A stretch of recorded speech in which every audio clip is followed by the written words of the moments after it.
Good morning. So ఇది grand test 3కి సంబంధించిన ఎక్స్ప్లెనేషన్. మీకు మొత్తం 15 క్వశ్చన్స్ ఉన్నాయి కరెంట్ అఫైర్స్ నుంచి. 86 నుంచి 100 సో వరకు ఈ క్వశ్చన్స్ ఉంటాయి. Total 15 questions. So institute management ఇచ్చిన దాని ప్రకారం ఓన్లీ 5 టాపిక్స్ నుంచి మాత్రమే మీ క్వశ్చన్స్ ఇవ్వాలి. ఆ టాపిక్స్ ఏంటి అంటే యుఎన్ఓ, ఐక్యరాజ్య సమితి, అండ్ సెకండ్ వన్ అంతర్జాతీయ సంస్థలు సమాఖ్యలు, ఇంటర్నేషనల్ ఆర్గనైజేషన్స్. థర్డ్ వన్ అంతరిక్ష రంగం, రక్షణ రంగం. నాలుగవది క్రీడలు. ఐదవది భారత రవాణా వ్యవస్థ. So total 5 topics. యుఎన్ఓ అనుబంధ సంస్థలు, అంతర్జాతీయ సంస్థలు సమాఖ్యలు, అండ్ అంతరిక్ష రంగం, రక్షణ రంగం, క్రీడలు అండ్ భారత రవాణా వ్యవస్థ. ఈ 5 టాపిక్స్ నుంచి ఒక్కొక్క టాపిక్ నుంచి 3 క్వశ్చన్స్ ఇచ్చాను. ఎందుకంటే సిలబస్లో మనకి ఇచ్చిన 5. అండ్ ఇది ఇస్తూ ఏం మెన్షన్ చేశారు మీకు మేనేజ్మెంట్ అంటే జీకే తక్కువ, కరెంట్ అఫైర్స్ ఎక్కువ అడగాలి అన్నారు. అంటే ఇచ్చే 15 క్వశ్చన్లు ఈ 5 టాపిక్స్ సంబంధించినవే ఉండాలి. మళ్ళీ దీనిలో జీకే ఉండకూడదు, కరెంట్ అఫైర్స్ ఎక్కువ అడగాలి అన్నారు. ఎందుకు ఆ పాయింట్ మెన్షన్ చేశారంటే మీకు ఎస్ఐ గ్రూప్ 2 స్టాండర్డ్ పేపర్ వస్తుంది, ఎక్కడ కూడా మీకు స్టాండర్డ్ జీకే అడగడు. సో స్టాండర్డ్ జీకే వినడానికి ఎఫెక్టివ్గా ఇంట్రెస్టింగ్గా ఉంటుంది, కానీ సబ్జెక్ట్ లింక్ ఒక అవసరమే, కానీ సో ఎగ్జామినేషన్ పాయింట్ ఆఫ్ వ్యూలో లేదు. సో కాబట్టి మ్యాక్సిమం మీకు 15 క్వశ్చన్లలో 12 క్వశ్చన్లు 13 క్వశ్చన్ల వరకు కూడా కరెంట్ అఫైర్స్ బేస్ చేసుకొని ఇచ్చాను. అది కూడా 5 టాపిక్స్ బేస్ చేసుకొని. సో దాని ఎక్స్ప్లెనేషన్ ఏంటో ఒకసారి చూద్దాం. సో క్వశ్చన్స్ ఎక్స్ప్లెనేషన్ కనుక చూసినట్టుంటే మనకు ఐసీసీ మహిళల T20 ప్రపంచ కప్కు సంబంధించి క్రింది వాటిలో సరైనది గుర్తించండి. ఇక్కడ క్వశ్చన్లో మహిళల T20కి సంబంధించి అన్నాడు, ఉమెన్స్ T20కి సంబంధించి. సో అంటే కింది ఇచ్చిన 4 స్టేట్మెంట్లు కూడా ఉమెన్ T20 వరల్డ్ కప్ సంబంధించినవే, ఉమెన్ T20 వరల్డ్ కప్ సంబంధించినవే. కాబట్టి ప్రతి స్టేట్మెంట్లో కూడా ఇక మహిళలని మెన్షన్ చేయకుండా కానీ దీని దాగానే భావించాలి. 2009లో తొలిసారి ఇంగ్లాండ్లో, 2020లో ఆస్ట్రేలియాలో జరగగా 2022 T20 వరల్డ్ కప్ దక్షిణాఫ్రికాలో నిర్వహించనున్నారు. సో మనకు మహిళల T20 వరల్డ్ కప్ వచ్చేసి ఇప్పటిదాకా 7 టైమ్స్ జరిగింది. 2009లో ఇంగ్లాండ్లో జరిగితే ఇంగ్లాండే విజేతగా నిలిచింది. సో 2020లో ఆస్ట్రేలియాలో జరిగింది వెరీ రీసెంట్గా. సో ఆస్ట్రేలియా విజేతగా నిలిచింది. And next time 2022 T20 world cup దక్షిణాఫ్రికాలో జరగబోతుంది. సో ఈ స్టేట్మెంట్ అనేది ఇస్ కరెక్ట్. సో 2016లో మాత్రం ఇండియా వేదికగా జరిగింది మహిళల T20 world cup. Second statement 2009లో తొలి ఎడిషన్ ఇంగ్లాండ్ గెలుపొందగా.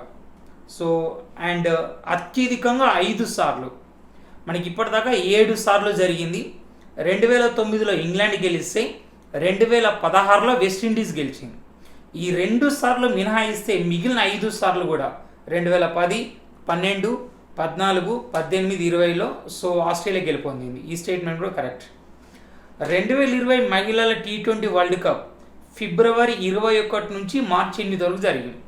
మనకు మార్చి 8 నాడు అంతర్జాతీయ మహిళా దినోత్సవం సందర్భంగా ఫైనల్ మ్యాచ్ ఆతిథ్య దేశం ఆస్ట్రేలియాలో ఉన్న మెల్బోర్న్ క్రికెట్ గ్రౌండ్లో జరిగింది. దీనిలో పాల్గొన్న జట్లు 10: Australia, England, India, New Zealand, Pakistan, దక్షిణాఫ్రికా, శ్రీలంక, వెస్టిండీస్లు నేరుగా అర్హత సాధించగా 8 టీంలు నేరుగా అర్హత సాధిస్తే బంగ్లాదేశ్, థాయిలాండ్లు మాత్రం క్వాలిఫైయింగ్ టోర్నీలు ఆడి అర్హత సాధించినాయి. సో ఈ స్టేట్మెంట్ కరెక్టే. అండ్ ఫైనల్లో ఆస్ట్రేలియా భారత్పై 85 పరుగుల తేడాతో గెలుపొందింది. ఆస్ట్రేలియా మొదట బ్యాటింగ్ చేసి 184 పరుగులు చేస్తే సో చేజింగ్లో ఇండియా 99కి ఆల్అౌట్ అయింది. సో మనకు ఈ 184 పరుగులు చేసిన ఆస్ట్రేలియాలో అత్యధిక పరుగులు చేసిన వ్యక్తి అలిసా హీలీ, 75 పరుగులు చేసింది. ఆమెకు మ్యాన్ ఆఫ్ ది మ్యాచ్ వచ్చింది. సో అండ్ ఈ టోర్నీలో మ్యాన్ ఆఫ్ ది సిరీస్ వచ్చేసి మనకు player of the series Beth Mooney, Australia cricketer. And most runs కూడా ఆమెనే చేసింది, 259. ఇక మోస్ట్ వికెట్స్ అంటే 2020 వరల్డ్ కప్లో మేగన్ స్కాట్, ఆస్ట్రేలియా 13 వికెట్లు తీసింది. ఓవరాల్గా 2009 నుంచి 2020 దాకా అత్యధిక పరుగులు చేసిన వ్యక్తి న్యూజిలాండ్ క్రికెటర్ సుజీ బేట్స్, 929. ఒక 2020 తీసుకుంటే మనకు బెత్ మూనీ ఆస్ట్రేలియా 259 పరుగులు. మొత్తం 7 వరల్డ్ కప్లు కలిపితే సుజీ బేట్స్ న్యూజిలాండ్ 929 పరుగులు. ఒక 2020 తీసుకుంటే అత్యధికంగా 13 వికెట్లు తీసుకున్నది మేగన్ స్కాట్ ఆస్ట్రేలియా 13 వికెట్లు. బట్ ఓవరాల్గా 2009 నుంచి 20 దాకా తీసుకుంటే ఏంటంటే మనకి అనియా స్రబ్స్రోల్ ఇంగ్లాండ్ క్రికెటర్ 41 వికెట్లు తీసుకుంది. సో దీనిలో ఫైనల్లో 86,174 మంది ప్రత్యక్షంగా వీక్షించారు. ఓకే, మహిళల క్రికెట్లో ఏ ఫార్మాట్కైనా అత్యధికంగా వీక్షించిన మ్యాచ్ ఇది. 1,00,000 మంది సామర్థ్యంగా మెల్బోర్న్ క్రికెట్ గ్రౌండ్లో మ్యాక్సిమం స్ట్రెంత్ చూశారు. ఇంతవరకు మహిళల క్రికెట్ సంబంధించి ఏ ఫార్మాట్ కూడా ఇంతమంది చూడలేదు. సో ఇది ఈ 4 స్టేట్మెంట్లు సరైనవి. ఆయన ఏమన్నాడు, ఐసీసీ మహిళల T20 ప్రపంచ కప్ సంబంధించి క్రింది వాటిలో సరైనది గుర్తించండి. సో 4 సరైనదే కాబట్టి ABCD 4 స్టేట్మెంట్ చివరిది ఆన్సర్ అవుతుంది. చివరిది ఆన్సర్ అవుతుంది, 4వది ఆన్సర్ అవుతుంది. సో ఇక సెకండ్ క్వశ్చన్ వచ్చేసి అంటే మనకు 15 క్వశ్చన్లలో 87వ క్వశ్చన్ అనుకోవచ్చు ఇది. UNO అంటే యునైటెడ్ నేషన్స్ ఆర్గనైజేషన్, ఐక్యరాజ్య సమితి మనకు 1945 అక్టోబర్ 24న ఏర్పడింది. అట్లాంటిక్ చార్టర్ ఆధారంగా ఏర్పడింది. 1941 లో కుదిరిన అట్లాంటిక్ చార్టర్ ఆధారంగా ఏర్పడింది. UNO సంబంధించి నియామకాలలో సరికానిది గుర్తించండి అన్నాడు. ఇక 2 స్టేట్మెంట్ ఇచ్చాడు. COVID-19 అనున్నది భవిష్యత్తులో జీవాయుధ దాడి జరిగితే ఏర్పడే పరిస్థితులను కళ్ళ కట్టింది. అంటే ఫ్యూచర్లో కనుక ల్యాబొరేటరీలలో తయారు చేసిన జీవాయుధ బాంబులను లేదా తెలుగులో 7th సెన్స్ సినిమా చూశారు కదా, ఏదో ఒక ల్యాబొరేటరీలో ఒక విపత్తును సృష్టించి ప్రజల మీదకి వదలడం. అలా జరిగితే ఎలా ఉంటుంది? చైనా నిజంగా తయారు చేసిందని కొందరు అంటున్నారు, లేదని ఆ విషయం పక్క పెడితే ఒకవేళ నిజంగా తయారు చేస్తే ఇంతకన్నా దారుణమైన పరిస్థితులు ఉంటాయి అని WHO మన UNO secretary general Antonio Guterres పేర్కొన్నాడు. ఆయన ఏమన్నాడంటే ఇప్పుడైతే ఒక వివాదం ఉంది, కానీ ఇదే కనుక ఉగ్రవాదులు కనుక జీవాయుధాలు తయారు చేసే టెక్నాలజీ వాళ్ళకు వచ్చిందనుకోండి, ప్రపంచం ఒక విపత్తును ఎదుర్కొంటుంది, కాబట్టి జాగ్రత్తగా ఉండాలని పేర్కొన్నాడు. ప్రస్తుతం UNO secretary general Antonio Guterres. Okay, Portugal మాజీ అధ్యక్షుడు అన్నాడు. ఇది తప్పు. ఆంటోనియో గుటెర్రస్ అనే వ్యక్తి పోర్చుగల్ మాజీ అధ్యక్షుడు కాదు. Portugal prime minister. ఆయన 1995 నుంచి 2002 వరకు పోర్చుగల్కి ప్రధానిగా పనిచేశాడు. సోషలిస్ట్ పార్టీకి చెందిన వ్యక్తి. కాబట్టి స్టేట్మెంట్ తప్పు. స్టేట్మెంట్ అంతా కరెక్టే, బట్ పోర్చుగల్ మాజీ అధ్యక్షుడి ప్లేస్లో పోర్చుగల్ మాజీ ప్రధాని అని పెడితే సరే అవుతుంది అది. సెకండ్ బి, COVID-19లో దూరం పాటించడం అనే పదాన్ని సోషల్ డిస్టెన్స్ అని కాకుండా ఫిజికల్ డిస్టెన్స్ అని పేర్కొనాలని ప్రపంచ ఆరోగ్య సంస్థ పేర్కొంది. మనకు ప్రపంచ ఆరోగ్య సంస్థ అనేది 1948 ఏప్రిల్ 7న స్విట్జర్లాండ్లోని జెనీవా అనే నగరంలో ఏర్పడింది. యాక్చువల్గా స్విట్జర్లాండ్ రాజధాని బెర్న్, జెనీవా కాదు, ఈ నగరంలో ఏర్పడింది. Okay, correct.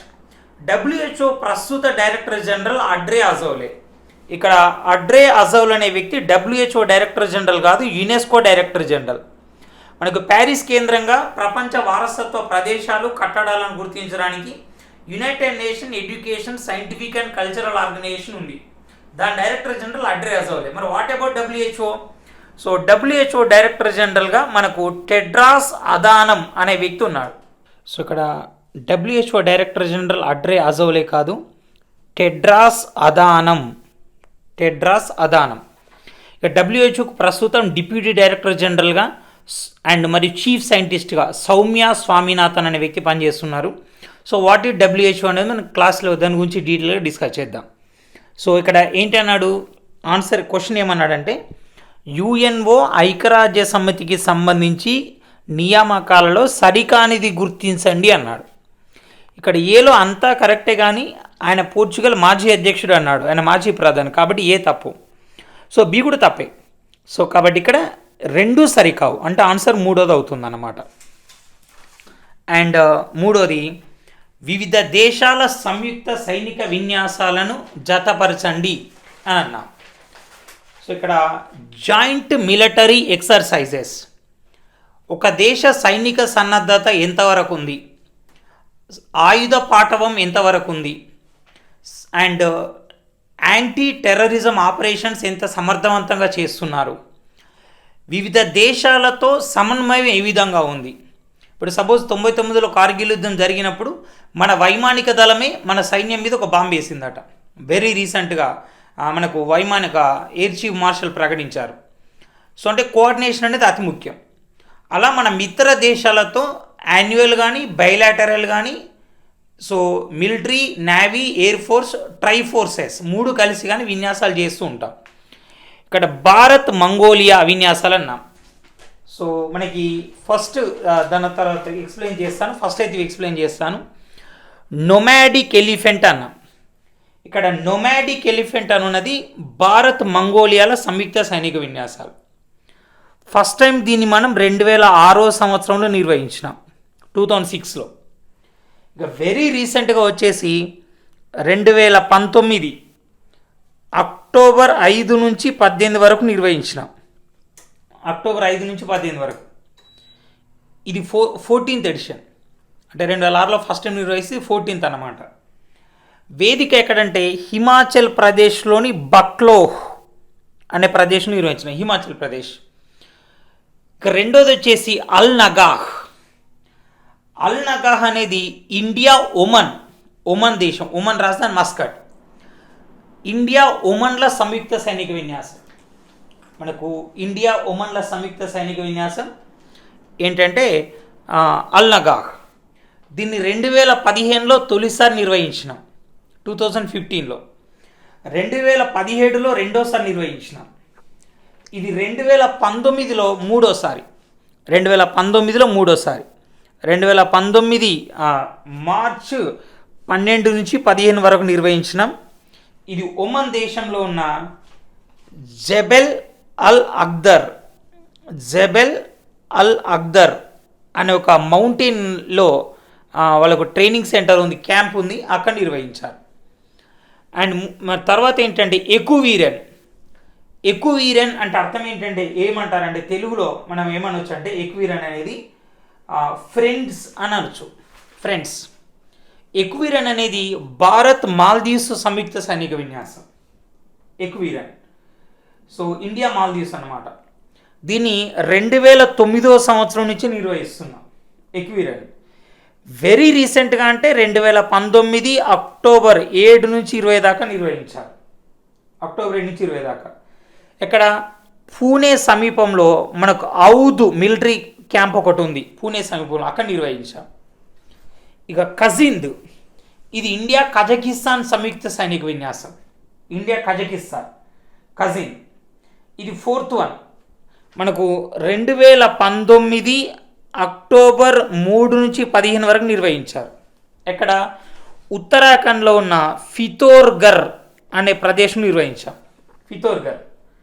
So last one hand in hand, India China విన్యాసాలు. వెరీ రీసెంట్గా 2019 డిసెంబర్ 7 నుంచి 20 దాకా నిర్వహించారు. ఎక్కడ అంటే మేఘాలయలోని ఉమ్రోయ్ అనే ప్రదేశం నిర్వహించినాం. సో ఇదంతా మీకు ఎగ్జామ్లో అడగలేదు, జస్ట్ అవగాహన కోసమే చెప్పాను. నొమాడిక్ ఎలిఫెంట్ 2006లో స్టార్ట్ అయింది. రీసెంట్గా 2019లో హిమాచల్ ప్రదేశ్లోని బక్లోహ్లో నిర్వహించారు. అల్ నగాహ్ 2015లో స్టార్ట్ అయింది.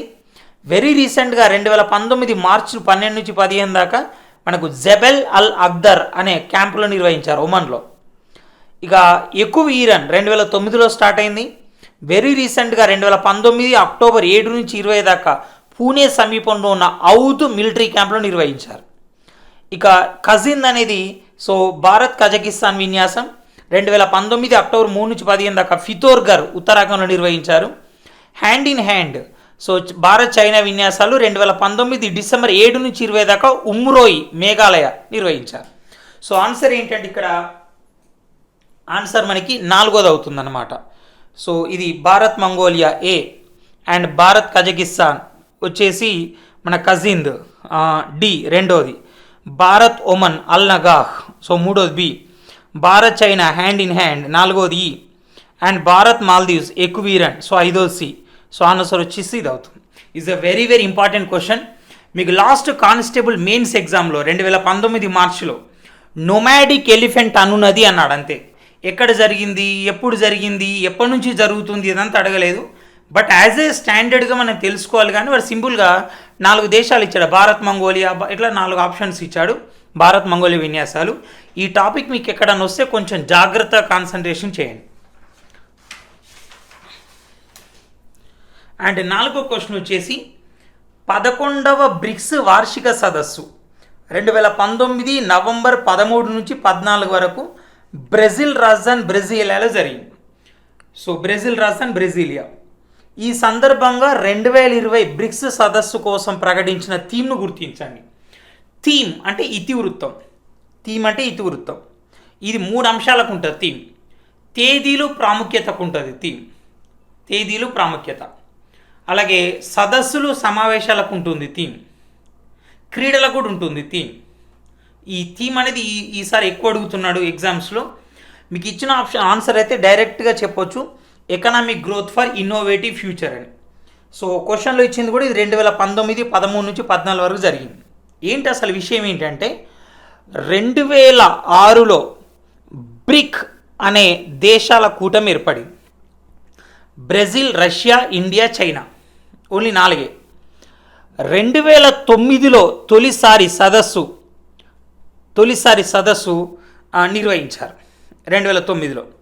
ఆ తర్వాత ఒక్కొక్క సంవత్సరం ఒక్కొక్క దగ్గర సదస్సు నిర్వహిస్తున్నాం. 2010 సంవత్సరంలో దీనిలో సౌత్ ఆఫ్రికా చేరింది. యాక్చువల్గా 2010 సంవత్సరంలో ఏప్రిల్లోనే జరిగింది మీటింగ్ జరిగిన తర్వాత చేరింది.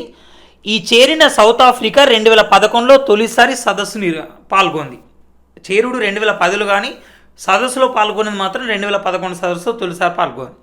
అట్లా బ్రిక్స్ 5 దేశాల కూటమి ఏర్పడింది. Brazil, Russia, India, China, south Africa. So very రీసెంట్గా 2019లో సదస్సు బ్రెజిల్లోని బ్రెజిలియాలో జరిగితే, ఇక 2020లో సదస్సు అంటే ఈ సంవత్సరం రష్యాలోని సెయింట్ పీటర్స్బర్గ్లో జరగబోతుంది. సో మన 2019 సదస్సులో బ్రెజిల్ అధ్యక్షుడు మనకు జైర్ బొల్సనారో పాల్గొన్నాడు. మనకు 2020 గణతంత్ర ఉత్సవాల ముఖ్య అతిథి కూడా అతనే. ఇక రష్యా అధ్యక్షుడు వ్లాదిమిర్ పుతిన్ పాల్గొన్నాడు. అండ్ ఇండియా ప్రధాని మోడీ పాల్గొన్నాడు. అండ్ చైనా అధ్యక్షుడు జీ జిన్పింగ్ పాల్గొన్నాడు. అండ్ సౌత్ ఆఫ్రికా అధ్యక్షుడు సిరిల్ రమపోజా పాల్గొన్నాడు. 2020లో భారత గణతంత్ర ఉత్సవాల ముఖ్య అతిథి బ్రెజిల్ అధ్యక్షుడు జైర్ బొల్సనారో అయితే, గతంలో 2019లో మాత్రం సౌత్ ఆఫ్రికా అధ్యక్షుడు సిరిల్ రమపోజా వచ్చాడు. సో ఆన్సర్ డైరెక్ట్ ఉంది, మీకు ఒకటోది ఆన్సర్ అవుతుంది అక్కడ. అండ్ నెక్స్ట్ వచ్చేసి భారత్ వివిధ దేశాలతో చేస్తున్న సంయుక్త సైనిక విన్యాసాలు, అవి జరిగిన వేదికలను నిశితంగా పరిశీలించి సరికాని వ్యాఖ్య గుర్తించండి అన్నాడు. సరికాని వ్యాఖ్య గుర్తించాలి. ఇక్కడ ఏంటంటే సరికానిది 2006 నుండి భారత థాయిలాండ్ సంయుక్త విన్యాసాలు మైత్రి పేరుతో నిర్వహిస్తున్నారు. ఓకే, భారత థాయిలాండ్ విన్యాసాల పేరు మైత్రి. 2019లో సెప్టెంబర్ 16 నుంచి 29 వరకు ఈ విన్యాసాలు ఉమ్రోయి వేదికగా జరిగాయి. ఉమ్రోయి ఎక్కడ ఉంటుందంటే మనకు మేఘాలయలో ఉంటుంది. So okay, correct statement. అంటే సరికానిది అన్నాడు కాబట్టి ఆన్సర్లో ఏ ఉండదు. భారత్ అమెరికా త్రివిధ దళాలు అంటే ఆర్మీ, నేవీ, ఎయిర్ ఫోర్స్ తొలిసారి 2019 నవంబర్ 13 నుంచి 21 వరకు ఏపీలోని విశాఖపట్నం వేదికగా నిర్వహించిన విన్యాసాలు యుద్ధ అభ్యాసం అన్నాడు. భారత్ అమెరికా సైనిక విన్యాసాల పేరు యుద్ధ అభ్యాసం, కానీ ఇక్కడ త్రివిధ దళాలు. అమెరికా ఇంతవరకు 2 దేశాలతో మాత్రమే త్రివిధ దళాల విన్యాసాలు చేసింది. గతంలో రష్యాతో, తొలిసారి భారత్తో. సో ఇక్కడ తొలిసారి అన్నది కరెక్టే, డేటు కరెక్టే, 2019 నవంబర్ 13 నుంచి 21. ప్లేస్ కూడా కరెక్టే, ఏపీలోని విశాఖపట్నం. కానీ అసలు ఏంటంటే దీని పేరు యుద్ధాభ్యాస్ కాదు. ఓన్లీ భారత ఆర్మీ, అమెరికా ఆర్మీ మాత్రమే పాల్గొంటే యుద్ధాభ్యాస్. కానీ తొలిసారి త్రివిధ దళాలు పాల్గొన్నాయి కదా, ఈ విన్యాసాలకు పేరేం పెట్టారంటే టైగర్ ట్రయంఫ్ అని పేరు పెట్టారు. సో స్టేట్మెంట్ మొత్తం కరెక్టే కానీ పేరు తప్పు ఇక్కడ. సో కాబట్టి సరి కానిది అంటే మనకు ఆప్షన్లో బి ఉంటుంది. ఎక్కడ ఇచ్చాడు? ఇక్కడ ఉంది బి, ఇక్కడ ఉంది, ఇక్కడ ఉంది. సో ఏదో చూద్దాం. సి, భారత్ బంగ్లాదేశ్ 2020 ఫిబ్రవరి 3 నుంచి 16 వరకు మేఘాలయలోని ఉమ్రోయ్ వేదికగా నిర్వహించిన సంయుక్త సైనిక విన్యాసాలు సంప్రీతి. ఇది తెలంగాణ డిఎస్సి క్వశ్చన్ 2018లో. ఇరు దేశాల సైనిక విన్యాసాలు 2017 నుండి, నౌకా విన్యాసాలు 2019 నుంచి నిర్వహిస్తున్నారు. సో సైనిక విన్యాసాలు వేరే, వైమానిక విన్యాసాలు వేరే, నేవీ విన్యాసాలు వేరే. సో సైనిక విన్యాసాలు 2015 నుంచి జరుగుతున్నాయి, నౌకా విన్యాసాలు 2019 నుంచి జరుగుతున్నాయి. సో ఈ స్టేట్మెంట్ కరెక్ట్. అండ్ 2019 డిసెంబర్ 10 నుంచి 19 వరకు డెహ్రాడూన్ కేంద్రంగా ఇండియా రష్యా త్రివిధ దళ విన్యాసాలు ఇంద్రా అన్నాడు. 2019 డిసెంబర్ 10 నుంచి 19 వరకు డెహ్రాడూన్ ఉత్తరాఖండ్లో ఇండియా రష్యా విన్యాసాలు త్రివిధ ఇంద్రా పేరుతో జరిగినాయి, కానీ ఉత్తరాఖండ్లో కాదు. ఎక్కడ? సో మధ్యప్రదేశ్లోని ఝాన్సీ సమీపంలో బబీనా అనే ప్రదేశం ఉంటుంది, అక్కడ, పూణేలో, గోవాలో, ఈ 3 ప్లేస్లో జరిగినాయి. భారత్ రష్యాలు ఇంద్రా పేరుతో విన్యాసాలు 2003 నుంచి నిర్వహిస్తున్నాయి, 2019లో కూడా నిర్వహించినాయి, కానీ ఎక్కడ? డెహ్రాడూన్ కాదు. ఈ స్టేట్మెంట్ తప్పు. సో మీకు ఇచ్చిన దానిలో బీలో తప్పు ఉంది అండ్ తర్వాత డీలో తప్పు ఉంది. సో బీడీ 2 సరికావు, కాబట్టి ఆన్సర్ 3ది అవుతుంది. ఇక్కడ సరికానిది అన్నాడు కాబట్టి సో ఆన్సర్ 3 అవుతుంది, అంటే బీడీలు తప్పు. అండ్ నాన్ అలైన్డ్ మూమెంట్, అలీన దేశాల కూటమి, ప్రపంచంలో కమ్యూనిస్టు సమాఖ్య యుఎస్ఎస్ఆర్ అండ్ డెమోక్రటిక్ పేరుతో యుఎస్ఏ, ప్రపంచంలో ప్రతి దేశాన్ని కూడా కంపల్సరీ ఏదో ఒక కూటమిలో చేరాల్సిన పరిస్థితి కల్పించినప్పుడు ఏ కూటమిలో చేరకుండా తటస్థంగా ఉండాలనే కాన్సెప్ట్తో Abdul Gamal Nasser, Denis Tito and Sirimavo Bandaranaike, Sri Lanka మాజీ ప్రధాని, ప్రపంచంలో తొలి మహిళా ప్రధాని నెహ్రూ, ఇలాంటి వాళ్ళ ఆలోచనలతో సో మనకి 1955 బాండుంగ్ సమావేశం ఆధారంగా 1961లో ఏర్పడింది. Correct statement. 1961లో 25 దేశాలతో ఏర్పడింది. సో దీని తొలి సమావేశం యుగోస్లేవియాలోని బెల్గ్రేడ్లో జరిగింది. సో తొలి సమావేశం యుగోస్లేవియాలోని బెల్గ్రేడ్. ఇక్కడ అలీన కూటమి అంటాం తెలుగులో, నాన్ అలైన్డ్ మూమెంట్. సో దీనికి హెడ్ క్వార్టర్ వచ్చి జకార్తాలో ఉంది, ఇండోనేషియా రాజధాని జకార్తాలో. ఇది ఎవ్రీ 3 ఇయర్స్కి ఒకసారి మీటింగ్ పెట్టుకుంటుంది. 120 సభ్య దేశాలు గల ఈ కూటమికి ప్రస్తుతం అజర్బైజాన్ చైర్మన్ స్థానంలో ఉంది. సో 120 దేశాలు ఉన్నాయి. చివరగా చేరిన 2 దేశాలు ఏంటి అంటే ఫిజీ మరి అజర్బైజాన్. ఇది 3 సంవత్సరాలకు ఒకసారి సమావేశం జరుగుతుంది. 2019 అక్టోబర్ 25 నుంచి 26 వరకు అజర్బైజాన్ రాజధాని బాకులో జరిగిన 18వ అలీన సదస్సుకు భారత్ నుండి వెంకయ్య నాయుడు ప్రాతినిధ్యం వహించారు. మనకు మామూలుగా ఏ అలీన సదస్సు అయినా ప్రధాని పోతాడు, కానీ లాస్ట్ టైం 2016లో ఇరాన్లోని టెహరాన్లో జరిగినప్పుడు, 2016లో వెనుజులాలోని బాకులో, వెనుజులా రాజధాని కారకస్లో జరిగినప్పుడు అప్పటి ఉపరాష్ట్రపతి హమీద్ అన్సారీ పోయాడు. సో ఇప్పుడు వెంకయ్య నాయుడు పోయాడు. గతంలో ఎగ్జామ్లు అడిగాడు, ఇటీవల జరిగిన అలీన సదస్సుకు హాజరైన భారత ప్రతినిధి. మామూలుగా ఏ అంతర్జాతీయ సదస్సుకైనా మోడీ పోతాడు కాబట్టి మన వాళ్ళు మోడీ పెట్టారు, కానీ అప్పట్లో హమీద్ అన్సారీ పోయాడు ఈ సదస్సుకు. 2019లో మాత్రం ఉపరాష్ట్రపతి వెంకయ్య నాయుడు పోయాడు. సాధారణంగా విదేశీ వ్యవహారాల శాఖ మంత్రి ప్రధాని పోతే కామన్, అలా కాకుండా వేరే వాళ్ళు పోతే ప్రత్యేకత అన్నమాట. సో ఇది కూడా సరైందే. ఇక 2020 అలీన సదస్సు థీమ్ చెప్పాను కదా, థీమ్స్ అనేవి క్రీడలకు, తేదీలకు, సదస్సులకు ఉంటాయి. Upholding Bandung principles to ensure a connected and adequate response to the challenges of the contemporary world. So ఇది ఇక్కడ 4 స్టేట్మెంట్లు కరెక్టే, కానీ క్వశ్చన్ ఏమి ఇచ్చాడు మనకి, నాన్ అలైన్డ్ మూమెంట్స్ సరికానిది అన్నాడు, కానీ అన్నీ సరైనవే. ఇక్కడ సరికానిదంటూ ఏది లేదు, అన్నీ సరైనవే, కాబట్టి ఆన్సర్ అనేది డి ఇచ్చాను నేను.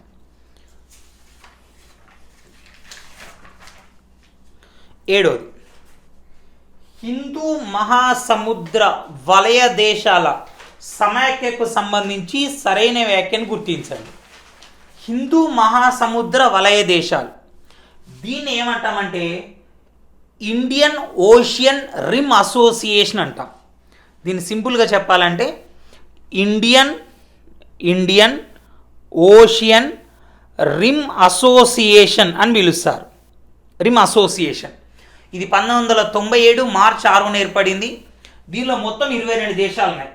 Australia, Bangladesh, Comoros, India, Indonesia, Iran, Kenya, Madagascar, Malaysia, Maldives, Mauritius, Mozambique, Oman, Singapore, Seychelles, Somalia, South Africa, Sri Lanka, Tanzania, Thailand, UAE, Yemen. So మొత్తం 22 దేశాలు ఉన్నాయి. సో సెకండ్ ఏ 1900 ఇక్కడ ఏమన్నాడు క్వశ్చన్లో సరైన వ్యాఖ్యను గుర్తించని అన్నాడు. యాక్చువల్లీ సమాఖ్య ఏర్పడ తొలి రోజుల్లో దీన్ని ఏమనేవాళ్ళంటే ఇండియన్ ఓషియన్ రిమ్ అసోసియేషన్ కాదు, రిమ్ ఇనిషియేటివ్ అని పిలిచేవాళ్ళు. ఇనిషియేటివ్. ఆ తర్వాత దీన్ని ఏమన్నారంటే Indian ocean rim association for regional cooperation అని పిలిచేవాళ్ళు. ఇప్పుడు సింపుల్గా ఇండియన్ ఓషియన్ రిమ్ అసోసియేషన్ అంటున్నారు. సో 22 దేశాల్లో ప్రస్తుతం అధ్యక్ష స్థానంలో ఉన్నది, చైర్మన్లో ఉన్నది సౌత్ ఆఫ్రికా. అండ్ వైస్ చైర్మన్గా కొనసాగుతున్న దేశం ఏంటంటే UAE, United Arab Emirates, UAE. ఇది 7 నగరాల కలయికతో 1971 డిసెంబర్ 2 ఏర్పడింది యుఏఈ. సో 7 నగరాలు ఏంటి? షార్జా, దుబాయ్, అబుదాబి, ఫ్యూజియామా, రసలైకమా ఇట్లాంటి నగరాల కలయికతో ఏర్పడింది. సో దీని సెక్రటరీ జనరల్గా మనకి డాక్టర్ నొమోవుయో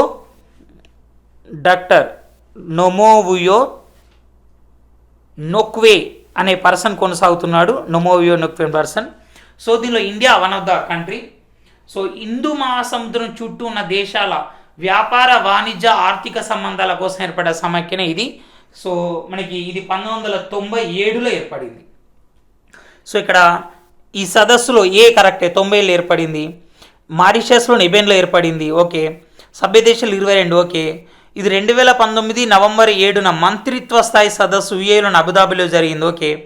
ఈ సదస్సు థీమ్ వచ్చేసి promoting A shared destiny and path to prosperity in the Indian ocean, కరెక్టే. ఇక్కడ ఏమన్నాడు? సరైన వ్యాఖ్యను గుర్తించండి అన్నాడు. సో అన్నీ సరైనవి అవుతాయి. అండ్ 8వది వచ్చేసి ఇటీవల డోపింగ్ ప్రోత్సహించిన ఆరోపణలతో రాజీనామా చేసిన థామస్ అజన్ ఏ క్రీడలో అంతర్జాతీయ సమాఖ్య అధ్యక్షుడు కొనసాగాడు? So weight lifting. ఆల్రెడీ మీకు ఇక్కడ పైన కనిపిస్తుంది. థామస్ అజన్ 1976 నుంచి వెయిట్ లిఫ్టింగ్ కొనసాగుతున్నాడు. వెయిట్ లిఫ్టింగ్కు ప్రపంచ స్థాయి గుర్తింపు తీసుకొచ్చిన వ్యక్తులు ఆయన ఒకరు. కాకపోతే ఎవరైతే ఎమినెంట్ స్పోర్ట్స్ పర్సన్ ఉన్నారో, అంతర్జాతీయ పథకాలు తీసుకొచ్చే సత్తా ఉండి వెయిట్ లిఫ్టింగ్కు ప్రాచుర్యం తీసుకొచ్చే వాళ్ళు ఉన్నారో వాళ్ళకు డోప్ టెస్టులు చేయకుండా అడ్డుకున్నాడని అండ్ డోపింగ్ ప్రోత్సహించారని ఈ మధ్యలో సో బ్రిటన్కి చెందిన ఒక టీవీ ఛానల్ ఒక డాక్యుమెంటరీ టెలికాస్ట్ చేసింది. దాంతో ఆయన రాజీనామా చేయాల్సి వచ్చింది, రాజీనామా చేశాడు. అండ్ వివిధ దేశాల జాతీయ క్రీడలు గుర్తించండి. సో కబడ్డీ బంగ్లాదేశ్ జాతీయ క్రీడ, అంటే 1వ బి, అన్నిటికీ బి ఉంది. అండ్ ఆర్చరీ సో భూటాన్ జాతీయ క్రీడ, 2వది ఈ. అండ్ వెయిట్ లిఫ్టింగ్ బల్గేరియా జాతీయ క్రీడ, టర్కీ జాతీయ క్రీడ కూడా 3వది A. Table tennis so table tennis China జాతీయ క్రీడ, 4వది డి. అండ్ బ్యాడ్మింటన్ సో 5వది సి, మలేషియా జాతీయ క్రీడ 5వది సి. సో ఇది 9వ క్వశ్చన్. అండ్ నెక్స్ట్ ఇంకో క్వశ్చన్ కనుక చూసినట్టుంటే దేశంలో రైల్వే రంగంలో మొట్టమొదటి ప్రత్యేకతలలో లేని దాన్ని గుర్తించండి. రైల్వేకి సంబంధించి ఫస్ట్ ప్రత్యేకతలు ఏంటి? భారత్లో మొట్టమొదటి ప్రైవేట్ రైల్ తేజస్ ఎక్స్ప్రెస్ను 2019 అక్టోబర్ 4న లక్నో, ఢిల్లీ మధ్య ప్రవేశపెట్టారు. ఎస్, తేజస్ ఎక్స్ప్రెస్ గతం నుంచి నడుస్తున్నా కానీ ప్రైవేట్ సెక్టార్ దీని ఐఆర్సిటిసి ఇండియన్ రైల్వే మనకి catering and tourism corporation, Indian railway catering and tourism corporation నిర్వహిస్తున్నారు. సో దేశంలో మొట్టమొదటి ప్రైవేట్ ట్రైన్.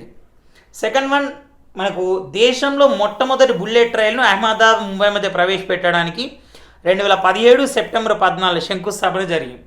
బుల్లెట్ ట్రైన్ ఇది భారత ఆర్థిక రాజధాని ముంబై నుంచి అండ్ గుజరాత్ ఆర్థిక రాజధాని అహ్మదాబాద్ మధ్య నడవబోతుంది. సో దీనికి 2017 సెప్టెంబర్ 14 జపాన్ ప్రధాని షింజో అబే, భారత ప్రధాని మోడీ ఇద్దరు కలిసి అహ్మదాబాద్లో శంకుస్థాపన చేశారు. దీనికి టెక్నాలజీ అండ్ ఆర్థిక సహకారం అందిస్తున్న దేశం జపాన్. దేశంలో మొట్టమొదటి ప్రైవేట్ రైల్వే స్టేషన్ సూరత్. ఈ స్టేట్మెంట్ తప్పు, సూరత్ కాదు. సో ఇది హబీబ్గంజ్. సో హబీబ్గంజ్ అనేది మధ్యప్రదేశ్లో ఉంది. హబీబ్గంజ్ ఏంటి? విమానాశ్రయ స్థాయి సౌకర్యాలు అన్నమాట. టికెట్ ఇష్యూ కాడి నుంచి మొదలు పెడితే platforms, waiting halls and toilets and తర్వాత సెక్యూరిటీ చెకప్స్ అండ్ హ్యాండిక్యాప్డ్ ఉంటే వాళ్ళ ట్రావెల్ లగేజ్ తీసుకెళ్ళడం, ఎవ్రీథింగ్, డిస్ప్లే బోర్డ్స్, ఎవ్రీథింగ్ కూడా విమానాశ్రయం స్థాయి సౌకర్యాలు ఉంటాయి. సో దేశంలో ఇప్పటివరకు 3 ప్రైవేట్ రైల్వే స్టేషన్స్ ఏర్పాటు చేశారు. ఫస్ట్ హబీబ్గంజ్, ఇటీవలే దీనికి అటల్ బిహారీ వాజ్పేయి రైల్వే స్టేషన్ అని కూడా పేరు పెట్టారు. ఆ తర్వాత జైపూర్ దగ్గర ఉన్న గాంధీనగర్ రాజస్థాన్లో, 3వది సూరత్. సో ఇక్కడ మొదటిది కాదు సూరత్ హబీబ్గంజ్ మొదటిది కాబట్టి తప్పది. దేశంలో మొట్టమొదటి స్వదేశీ తయారీ రైలును 2019 ఫిబ్రవరి 15న మోడీ ఢిల్లీ వారణాసి మధ్య ప్రవేశపెట్టారు.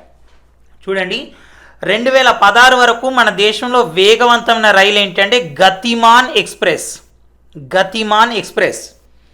సో 2016 కన్నా ముందు శతాబ్ది ఎక్స్ప్రెస్ గంటకు 150, ఆ తర్వాత గతిమాన్ వచ్చింది గంటకు 160, ఆ తర్వాత 2017లో శంకుస్థాపన జరిగింది బుల్లెట్ రైలు రాలేదు, కానీ గంటకు మన దేశంలో అయితే 330 కిలోమీటర్లు.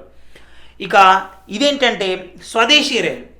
మనం అనేక దేశాల నుంచి రైళ్లను దిగుమతి చేసుకుంటున్నాం, కానీ ఫస్ట్ టైం చెన్నైలో ఉన్న ఇంటిగ్రల్ కోచ్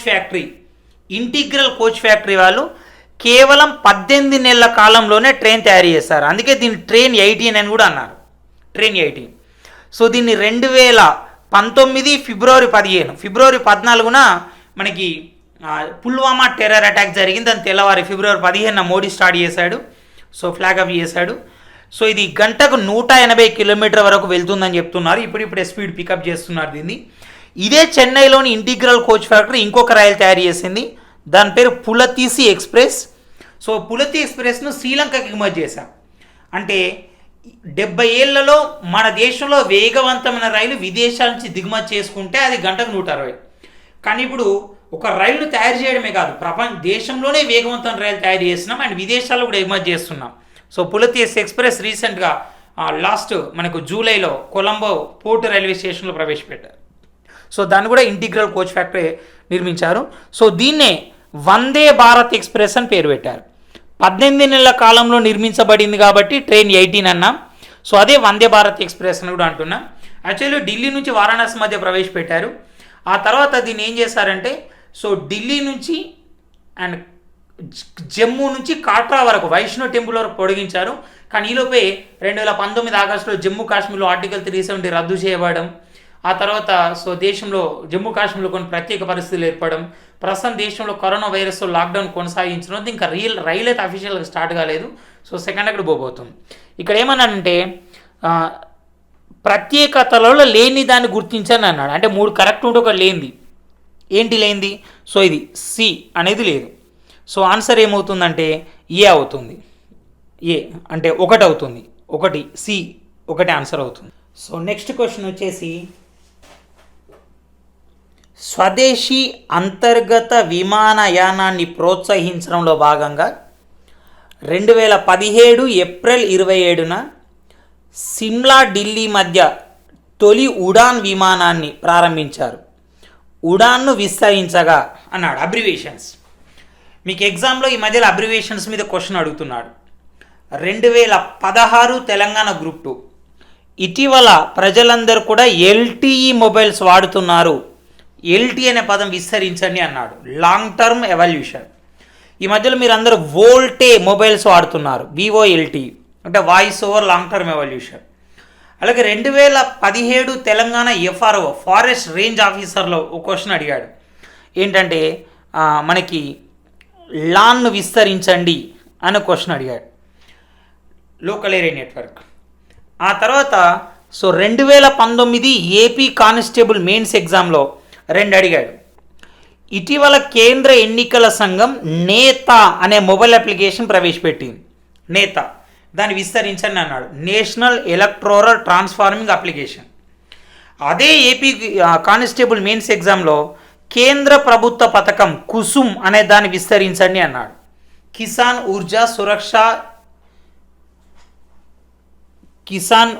ఊర్జా సురక్ష ఏవం ఉత్తాన్ మహాభియాన్ కుసుమ్. అంటే దీన్ని బట్టి తెలిసేది ఏంటంటే అబ్రివేషన్ల మీద క్వశ్చన్లు అనేవి వస్తున్నాయి. ఇక్కడ ఏంటంటే అంతర్గత విమానయానం, మన దేశంలో వివిధ నగరాల మధ్య విమానయానాన్ని ఎంకరేజ్ చేయడంలో భాగంగా కేంద్ర ప్రభుత్వం ఉడాన్ అనే పథకం ప్రవేశపెట్టింది. ఓకే, డేట్ కరెక్టే. 2017 ఏప్రిల్ 27 సిమ్లా నుంచి ఢిల్లీ మధ్య ప్రవేశపెడుతున్నారు. దాన్ని విస్తరించండి అన్నాడు. సో విస్తరిస్తే ఏంటంటే ఉడే దేశ్ కా ఆమ్ నాగరిక్ ఉడాన్. అండ్ నెక్స్ట్ వచ్చేసి అనదర్ క్వశ్చన్ వచ్చేసి పర్యాటక రంగాన్ని అభివృద్ధి పరచాలనే లక్ష్యంతో ప్రపంచంలో 35% జనాభాను కలిగిన ఇండియా చైనాలకు ఉచిత వీసా సౌకర్యం కల్పించిన దేశం. అప్రాక్సిమేట్గా ప్రపంచంలో ప్రతి 9 మందిలో 4 మన వాళ్ళే, ఇండియా చైనా వాళ్ళే. అప్రాక్సిమేట్లీ 35-40% జనాభా ఈ 2 దేశాల్లోనే ఉంది. కాబట్టి 2 దేశాల వాళ్ళని ఎక్కువగా ఆకర్షించామనుకోండి, పర్యాటకరంగా బాగా అభివృద్ధి చెందుతుంది అని 2 దేశాల ప్రజలకు ఉచిత వీసా సౌకర్యం కల్పించింది ఒక దేశం. అది ఏంటన్నాడు. సో రెండోది వచ్చి బ్రెజిల్ ఆన్సర్ అవుతుంది. ఇక 2022 ప్రథమార్థంలో భారత అంతరిక్ష పరిశోధన సంస్థ తొలి స్వదేశీ మానవ సహిత అంతరిక్ష యాత్రను చేపట్టనున్నట్టు. మానవ సహిత అంతరిక్ష యాత్ర అంటే సో మ్యాన్డ్ మిషన్ అన్నమాట. సో చైర్మన్ కె శివన్ ప్రకటించాడు. మనకు 1962లో ఇండియన్ స్పేస్ రీసెర్చ్ డిపార్ట్మెంట్ ఏర్పడింది, భారత అంతరిక్ష పరిశోధన శాఖ. ఆ తర్వాత అదే 1969 ఆగస్టు 15న ఇండియన్ స్పేస్ రీసెర్చ్ ఆర్గనైజేషన్గా మారిపోయింది. దీనికి నేతృత్వం వహించిన వ్యక్తి విక్రమ్ సారాభాయ్. సో ఇది బెంగళూరులో ఏర్పడింది ఇస్రో. సో విక్రమ్ సారాభాయ్ మొదటి చైర్మన్గా పనిచేశాడు, అందుకే అతను భారత అంతరిక్ష పితామహుడు అంటాం. ఇక ప్రస్తుత చైర్మన్ కె శివన్. ఇక్కడ ఏంటి, 2006 సంవత్సరంలోనే భారత్ అంతరిక్షంలోకి మనుషులను పంపాలి అనే ప్రయత్నాలు చేసింది. 2009లో కేంద్ర ప్రభుత్వ అనుమతి లభించింది. 2013లో ఈ ప్రోగ్రామ్ను అఫీషియల్గా లాంచ్ చేయాలనుకున్న అనివార్య కారణాలతో కాలేదు. 2014లో మోడీ ప్రభుత్వం వచ్చిన తర్వాత ఈ కార్యక్రమాన్ని అఫీషియల్గా లాంచ్ చేసింది. వెరీ రీసెంట్గా ఈ ప్రాజెక్ట్ కోసం కేంద్ర ప్రభుత్వం 10,000 కోట్లను మంజూరు చేసింది. ఏంటి, ఒక క్రూ మాడ్యూల్, ఒక గది లాంటి పెట్టెలో 3 వ్యోమగాములను కూర్చుండబెట్టి అంతరిక్షంలో పంపిస్తారు. ఈ ప్రోగ్రాంకి ఎంపికైన మొట్టమొదటి పర్సన్ నిఖిల్ రత్ అనే ఒరిస్సా సో పైలట్ ఎంపికయ్యాడు, నిఖిల్ రత్. సో ఇక్కడ ఏంటి, భారతదేశం నుంచి అంతరిక్షంలోకి వెళ్ళిన మొదటి భారతీయుడు సో మనకి రాకేష్ శర్మ. బట్ ఆయన రష్యా సహకారంతో పోయాడు. ఇప్పుడు మనం పంపించే క్రూ మాడ్యూల్ ఏదైతే ఉందో అది 3.7 టన్నుల బరువు ఉండి 3.7 టన్స్ బరువు ఉండి 400 కిలోమీటర్ల కక్షలో 7 రోజుల వరకు పరిభ్రమించగలుగుతుంది. దీన్ని ప్రయోగించి మళ్ళీ కిందికి దించాలి, ఎక్కడ బంగాళాఖాతం దించే ప్రయత్నాలు చేస్తున్నారు. దీన్ని హిందుస్థాన్ ఏరోనాటిక్స్ లిమిటెడ్ అంటే ఆ గది లాంటి పరికరాన్ని తయారు చేశారు. సో దీన్ని తొలిసారి 2014 డిసెంబర్ 18న ఎక్స్పెరిమెంట్ చేశారు, కొంత ఎత్తుకు తీసుకెళ్ళి మళ్ళీ దించారు, సక్సెస్ అయింది. మనం ప్రయోగించే క్రూ మాడ్యూల్ ఏదైతే ఉందో రష్యా వాళ్ళు ప్రయోగించిన సోయేజ్ కన్నా, చైనా వాళ్ళు ప్రయోగించిన షెన్జౌ కన్నా అండ్ అమెరికా వాళ్ళు కొత్తగా డిజైన్ చేస్తున్న ఒరియన్ కన్నా సో చిన్నగా ఉంటుంది. కానీ అదే అమెరికాలో ప్రయోగించిన జెమినీ కన్నా పెద్దగా ఉంటుంది అన్నమాట. సో ఈ ప్రతిష్టాత్మక ప్రాజెక్టుకు ఎవరు చైర్మన్కి ఎంపికయ్యారు, డైరెక్టర్గా అన్నారు సో లలితాంబిక. టెస్సీ థామస్ అగ్ని 4 క్షిపణికి ఆమె డైరెక్టర్గా పనిచేస్తారు. ఆమెను మిసైల్ ఉమెన్ ఆఫ్ ఇండియా అంటాం. బట్ నృపేంద్ర శర్మ మనకి Troy telecom regulator authority of ఇండియాకు మాజీ చైర్మన్గా పనిచేశాడు. ప్రధానమంత్రి మోడీకి ప్రిన్సిపల్ సెక్రటరీగా రీఅపాయింట్ అయ్యారు. సో వీళ్ళు కాదు, only Lalitambika answer. And next వచ్చేసి 14 బైకనూరు అంతరిక్ష కేంద్రం గల దేశం అంటే సో కజకిస్తాన్. యాక్చువల్లీ యుఎస్ఎస్ఆర్ ఉన్నప్పుడు ఇది యుఎస్ఎస్ఆర్లో ఉండేది. యుఎస్ఎస్ఆర్ విచ్ఛిన్నమైన తర్వాత అది కజకిస్తాన్ భూభాగంలో ఉంది ప్రస్తుతం. చాలా జీకే పుస్తకాల్లో రష్యాని ఇస్తాడు, మీకు ఆప్షన్లలో కజకిస్తాన్ లేనప్పుడు రష్యాకి పెట్టవచ్చు. సో కజకిస్తాన్ అంటే మాత్రం దాన్ని పెట్టాలి. ఇది 2010 group 1 question. And last question, PSLV polar satellite launching vehicle మనకు 1993లో దీన్ని ప్రవేశపెట్టారు. సో పిఎస్ఎల్వి C-48కి సంబంధించి సరికానిది గుర్తించండి అని అన్నాడు. ఇక్కడ ఇది 50వ పిఎస్ఎల్వి ప్రయోగం. ఓకే, 2019 డిసెంబర్ 11న నెల్లూరు జిల్లా శ్రీహరికోట నుంచి ప్రయోగించారు. ఓకే, శ్రీహరికోట నుంచి 75వ ఉపగ్రహ ప్రయోగం. ఓకే, సో దీని ద్వారా 9 ఉపగ్రహాలు ప్రయోగించబడ్డాయి. సో ఈ మనకి భారత్తో కాకుండానే 9 ప్రయోగించబడ్డాయి. భారత్తో పాటు జపాన్, యుఎస్ఏ, ఇజ్రాయెల్, ఇటలీకి చెందిన ఉపగ్రహాలు కలవు. ఓకే, ఈ స్టేట్మెంట్ కరెక్టే. దీని ద్వారా ప్రయోగించబడిన భారత్ ఉపగ్రహం కార్టోసాట్ 3. దీని ద్వారా ప్రయోగించబడ్డది కార్టోసాట్ 3 కాదు, సో మనకి రిసాట్ 2BR1. కార్టోసాట్ 3 కాదు, రిసాట్ 2BR1. మనకి రిసాట్ అంటే radar imaging satellite, earth observatory satellite, భూ పరిశీలక ఉపగ్రహం అనమాట. మరి కార్టోసాట్ 3ని ఎప్పుడు ప్రయోగించారు అంటే దీనికన్నా ముందు 2019, ఇది డిసెంబర్ 11 కదా. సో ఇది 2019 నవంబర్ 27న పిఎస్ఎల్వి C47 ద్వారా అంటే దీనికన్నా ముందు పోయిన దానిలో కార్టోసాట్ ఉంది, బట్ ఇది మాత్రం సో రీసాట్ 2BR ప్రయోగించారు. సో అంటే ఇక్కడ సరికానిది అంటే డి సరికాదు, డి దేనిలో ఇచ్చాడు, 3 ఆప్షన్లో ఇచ్చాడు. సో కాబట్టి ఇది సరికానిది. సో ఇది గ్రాండ్ టెస్ట్ 3కి సంబంధించినవి. ఓన్లీ మీకు సిలబస్లో ఉన్న ఈ 4 టాపిక్స్ నుంచే క్వశ్చన్లు ఇచ్చాను. యుఎన్ఓ, అనుబంధ సంస్థలు, అంతర్జాతీయ సంస్థలు కూడా దీనిలోనే వస్తాయి. అంతరిక్ష రంగం, రక్షణ రంగం, క్రీడా రంగం అండ్ భారత రవాణా వ్యవస్థ నుంచి క్వశ్చన్లు వచ్చినాయి. సో ఈ టాపిక్ని జాగ్రత్తగా విని అండ్ దానికి సంబంధించిన సబ్జెక్ట్ బిల్డప్ చేసుకోండి. నెక్స్ట్ ఎగ్జామ్లో మరిన్ని క్వశ్చన్స్ మళ్ళీ వద్దాం. Thank you, all the best.